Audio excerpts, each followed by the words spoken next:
My boyfriend, so minus called Little Pepper, was throwing a fit again, all because Shed lost 90-9 consecutive underground car races to me.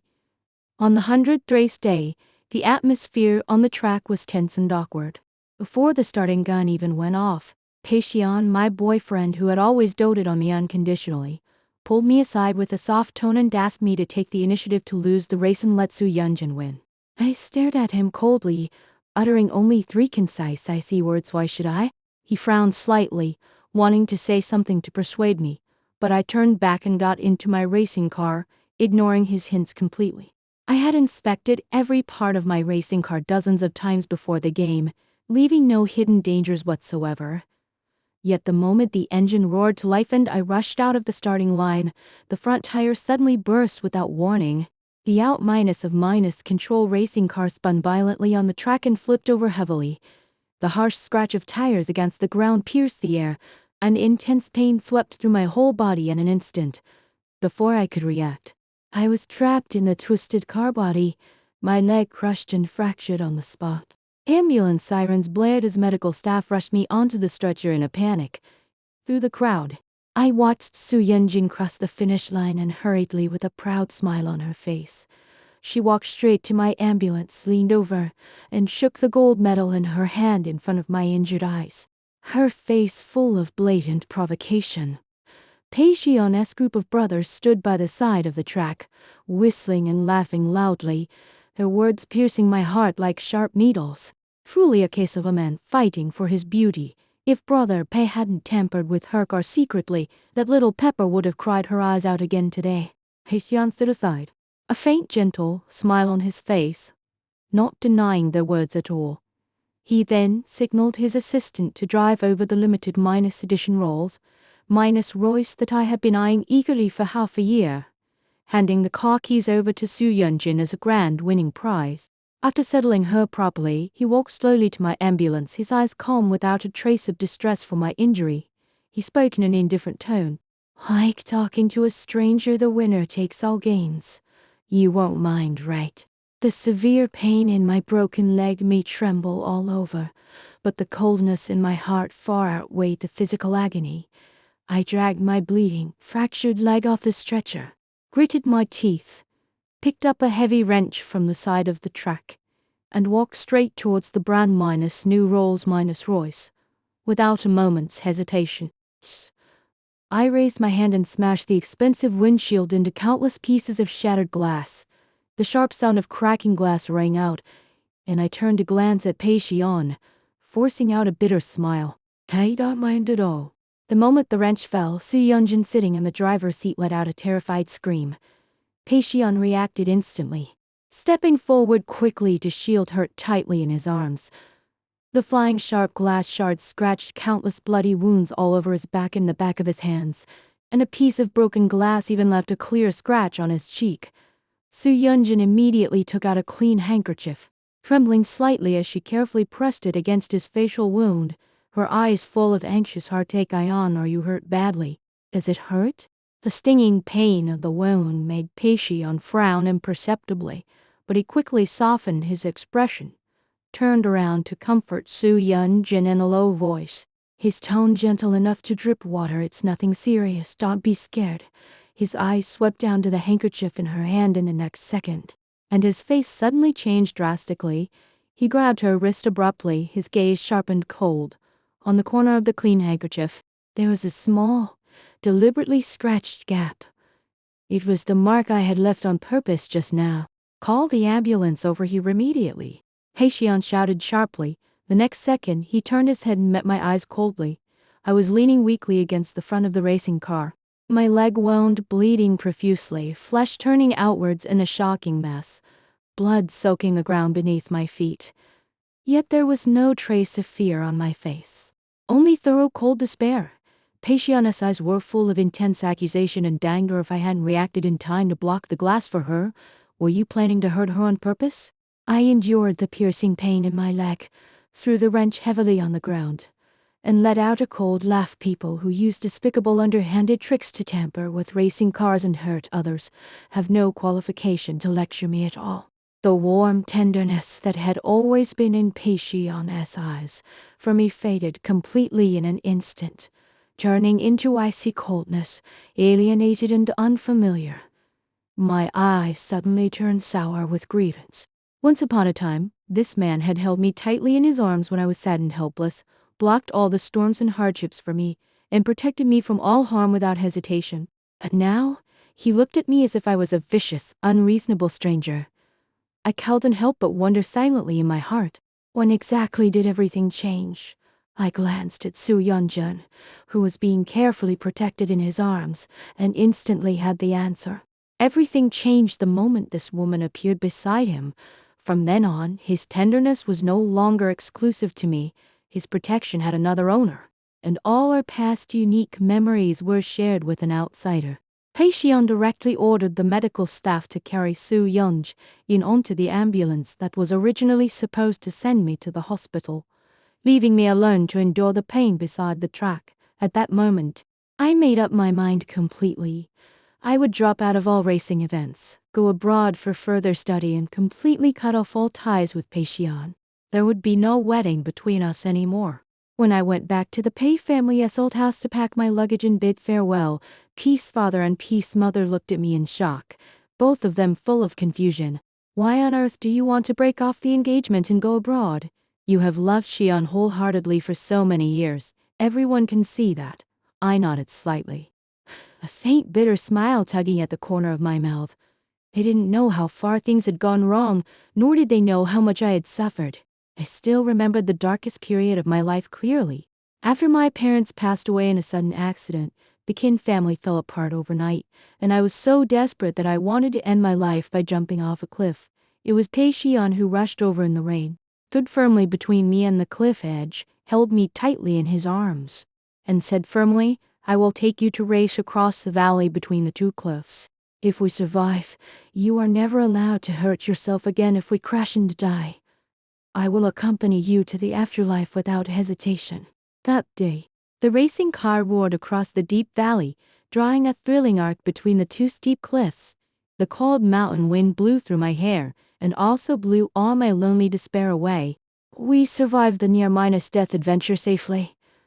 From then on, I picked up my racing helmet, sat firmly in the driver's seat, and devoted all my heart to racing. Later I stood on the World Championship podium, held the heavy gold medal high, and shouted loudly to all the audience under the stage, "I you will only marry Patienne in this life. No one else." At that time, he sat in the audience, looking up at me with eyes full of doting and tenderness, responding to my promise seriously. But all those gentle pasts were completely broken by the appearance of Su Yunjin. He let her sit in the exclusive passenger seat of his beloved racing car, took her to speed on the deadly mountain road, crossed the rushing stream valley with her, and experienced all the crazy, romantic things that only belonged to us before. He even gave her a unique traveler, calling her his little pepper, the exclusive title that once only belonged to me. I bowed deeply to Peace father and mother, my tone calm and sincere. "Thank you two elders for taking care of me when my parents passed away and I had nowhere to go. It was my willfulness to stay by his side all these years. From today on, I will let go." Peace mother hurriedly grabbed my wrist, trying to persuade me to stay. "You two just had a quarrel. It's no big deal. Xian is just confused for a while. He still has you in his heart." I shook my head firmly, refusing to believe a word. Looking at their confused and puzzled faces, I turned and left without hesitation. That night, I took the initiative to go to Patienne's private villa to end everything completely. I knocked on the door, and he turned his head in surprise. He had just been intimate with Su Yunjin, yet there was no trace of embarrassment or guilt on his face at all. Only cold indifference. "What's the matter?" His voice was icy cold, without a trace of warmth. I looked straight at him and asked plainly, "Are you done with her?" He walked out of the room silently, not intending to answer my question. I called him to stop before he could go further. "I'm giving you to her. We're done." His footsteps paused abruptly, and he frowned slightly. "Don't talk nonsense." I was a little confused for a moment. Patienne had always been decisive in everything. never dragging his feet. Why was he hesitating so much when it came to breaking up with me and being with Su Yun? Just as I was thinking, he suddenly turned back at the bedroom door and asked casually, "By the way, for our wedding, do you prefer Chinese style or Western style?" I was stunned on the spot, full of astonishment. After Su Yunjin appeared, I had hinted at his abnormality many times, but he always evaded the topic perfunctorily. Why did he take the initiative to mention the wedding today? Chinese style? I answered subconsciously, then asked coldly, "Why do you ask this all of a sudden?" He said infuriately, "Of course it's to marry you. I promised you I would." After saying that, he pushed open the bedroom door and walked in, closing it tightly. My heartbeat softened for a moment. I couldn't help recalling the scene years ago, when I shouted to the whole world that I would only marry him. He looked at me gently in the audience and promised to only marry me in return. For a moment, his eyes really returned to the original tenderness. Out of curiosity, I walked quietly to the bedroom door and heard his low voice on the phone clearly. "Just book the Western wedding venue directly. No need to ask more." The person on the other end of the phone asked confused, "Old brother Pei, did you say sister minus and minus law? Like Chinese minus style weddings the most? Why change it all of a sudden?" Patient's voice was full of cold sarcasm. "Who said I'm going to marry Chang Yu?" The subordinate was completely stunned, but the wedding list you asked me to make clearly has her name on it. "Isn't she the bride?" Heixian sneered coldly, his tone ruthless. "She will indeed come to the wedding scene, but not as the bride. Jinner has been living in the shadow of being bullied by Qin Yu for so many years. On the most important day of her life, I naturally want Qin Yu to experience the taste of being humiliated and bullied in public." The subordinate laughed loudly. "Brother Pei dotes on little Jinner too much.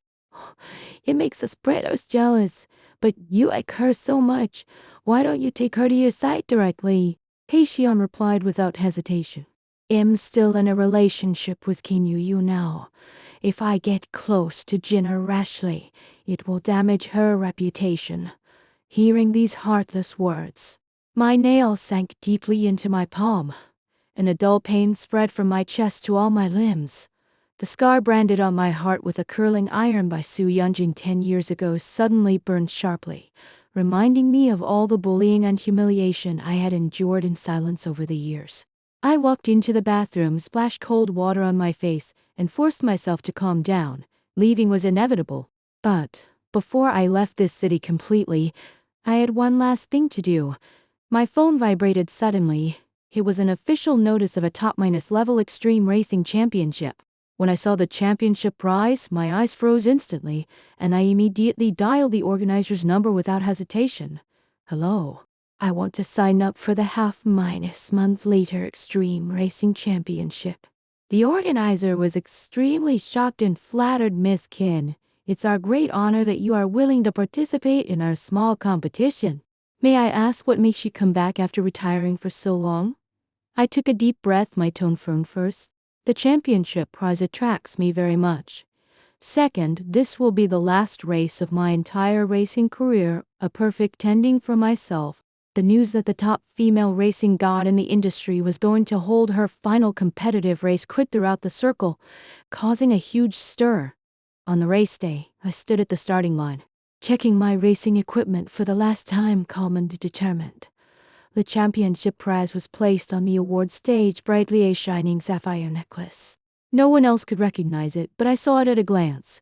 It was the family heirloom necklace that had been auctioned off to pay off debts after my parents passed away and my family went bankrupt. I was extremely lucky. This final race could not only draw a perfect end to my racing career, but also let me take back my mother's relic. Just as I was getting ready, Su Yunjin's coquettish voice came from beside me. I turned my head and saw her wearing a delicate racing suit, holding Patient's arm tightly, pouting deliberately. "The necklace is so beautiful. I like it so much. But why is my opponent's sister Yu? I'm so nervous." Patient looked at her coquettish appearance, indulgently raised the corner of his mouth, then glanced at me lightly, and comforted Su Yunjin in a low voice. "Don't worry. I've trained you for so long. Her skills are taught by me. She can't beat you. I let out a cold snort, put on my racing helmet, and sat firmly in the driver's seat. The moment the starting gun fired, I stepped on the accelerator to the bottom and rushed out like lightning. The scenery on both sides of the track turned into blurry shadows. My mind flashed the figures of my parents, the scene of Patreon pulling me back from the cliff, and his cold words just now. I raced with all my strength, breaking my own record in one go, crossing the finish line first. The whole audience cheered and screamed, shouting my name loudly. All my past grievances and pain were swept away in an instant. I successfully finished my last race, retrieved my mother's relic, and had no regrets about my racing career. Just as the staff were about to put the sapphire necklace on me, a low cold voice suddenly interrupted the host. Wait a minute. Hei-shion stood up from the VIP seat, holding a microphone, and announced in front of the whole audience, your competition rules allow on-site challenges to the champion, right? I want to challenge her right now. The host was stunned and had no choice but to agree.